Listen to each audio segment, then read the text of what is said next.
Telugu digital media network లో political కేటగిరీలో #1 కేవలం 72 గంటల్లో 1,50,00,000 వ్యూస్ పైగా పాపులర్ టీవీ నెట్వర్క్. మేడం మీ పేరు? కీర్తి. ఏం చేస్తుంటారండి? కలర్స్ లో చేస్తా. రాజమండ్రి అనేది? అవును. ఎట్లా ఉంది రాజమండ్రి? ఇంత ముందు ఎలా ఉండేది, ఇప్పుడు ఎలా ఉంది రాజమండ్రి? అప్పుడంతా బాగుండేది కాదు, ఇప్పుడైతే చాలా బాగుంది. అంటే ఇప్పుడు అదంతా ఏం పేరు ఎంపీ భరత్ గారు ఉన్నారు కదా, ఆయన చాలా బాగా చేస్తున్నారు ఇదంతా. ఏంటి అందరూ ఎంపీ భరత్ అంటున్నారు, ఏం చేసాడు ఆయన ఇంతకు రాజమండ్రికి? అంటే చాలా అదే ఒక్కొక్క ప్లేసెస్ మనం ఒక ప్లేస్కి వెళ్ళాలంటే ఒకప్పుడు ఏదైనా ఎక్కడికో వెళ్ళవలసి వచ్చింది. రాజమండ్రిలోనే ఇన్ని ఏరియాస్లో మనం ఒక చోటకి వెళ్ళడానికి ఇవన్నీ ఆయన బాగా ప్రొవైడ్ చేశారు అనమాట. ఇప్పుడు ఇట్లా కట్టారు కదా, కంపల్సరీ పార్క్ డెవలప్ చేశారు, ఇప్పుడు ఇక్కడ చేశారు, అంతే. అది చాలా బాగా చేశారు అనమాట.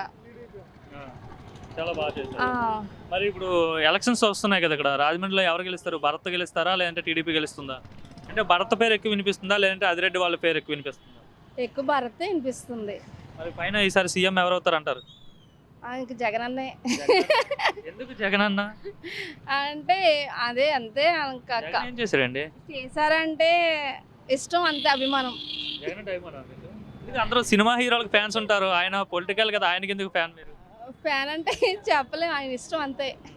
అటుపక్క పవన్ కళ్యాణ్ ఉన్నాడు, చంద్రబాబు ఉన్నారు, వాళ్ళందరూ ఉన్నారు కదా, మరి జగన్ ఎట్లా గెలుస్తారు అనేసి అడుగుతారు. అంటే చాలా మందికి అదే ఇప్పుడు వాలంటీర్స్ మనం ఒకప్పుడు అంటే ఎక్కడికెక్కడికి వెళ్ళి మనం అవి చేసుకునే వాళ్ళం కదా, ఆయన అన్ని మనకి అవైలబిలిటీగా అన్ని అందిస్తున్నారు. అది బాగానే ఉంది, అన్ని చాలా బాగానే చేస్తున్నారు కదా అని మా ఒపీనియన్. మీరైతే జగన్ సీఎం అవ్వాలంటారు? అవ్వాలని అనుకుంటున్నాం మరి.